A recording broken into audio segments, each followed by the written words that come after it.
Kuya Kurt Airsoft here. So for today's video, unboxing tayo ng WE Glock 18C Gen 3 na silver. Okay? So isa rin to sa mga pinakaiintay kong nagkaroon ng stock din talaga. So may kasama siyang owner's manual. Okay? So yung price na ito pala guys, upload ko lang sa Google Drive. Pero ang price na ito is 9,899. So included na din yung gas, pati yung bala. Okay? Then meron siya kasamang extender, hand grip. Okay, then ito yung pang-lock niya. Then ito typical na Glock magazine. So pwede ka naman mag long magazine dito, yung 50 rounder, pwede.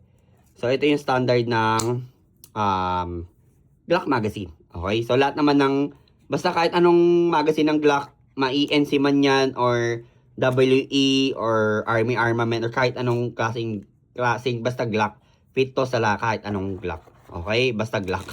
Anyway, ito yung unit natin. So, nagustuhan ko siya. Bakit, Kuya Kurt? Bakit mo siya nagustuhan?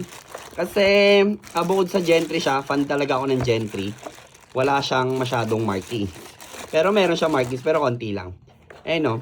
So, napakalinis guys nung kanyang pagka-silver. No? Talagang sobrang ganda guys. Nagustuhan ko yung pagka-silver niya. Yung kumikinang. Nagre-reflect, no?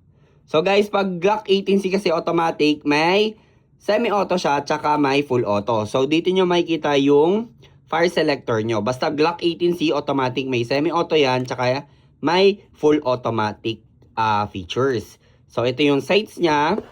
Ito yung design ng top slide. Okay, so open siya dito. Then may butas-butas yung kanyang outer barrel.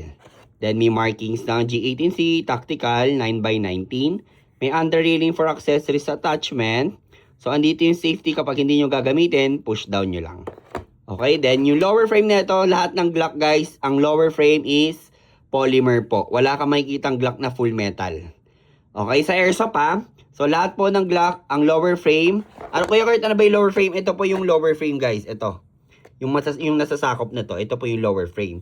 Ang slide po is full metal po yan. Okay? Pati yung outer barrel, yung inner barrel, lahat yan full metal. Okay? So, ito yung design ng likod. Design ng hand grip, may markings dyan. Sorry, Gen 4 pala siya guys. Okay, so, ayan. Then, ito yung kabilang side. Yan, meron ding naka-engrave na made in Taiwan with tactical. Ayan. Okay? So, testing natin ito guys. Upload ko na sa TikTok. Pero kung mapapanood nyo naman to sa Viber or sa Telegram. Okay? So, yung video testing na ito, upload na lang sa TikTok pati sa Facebook.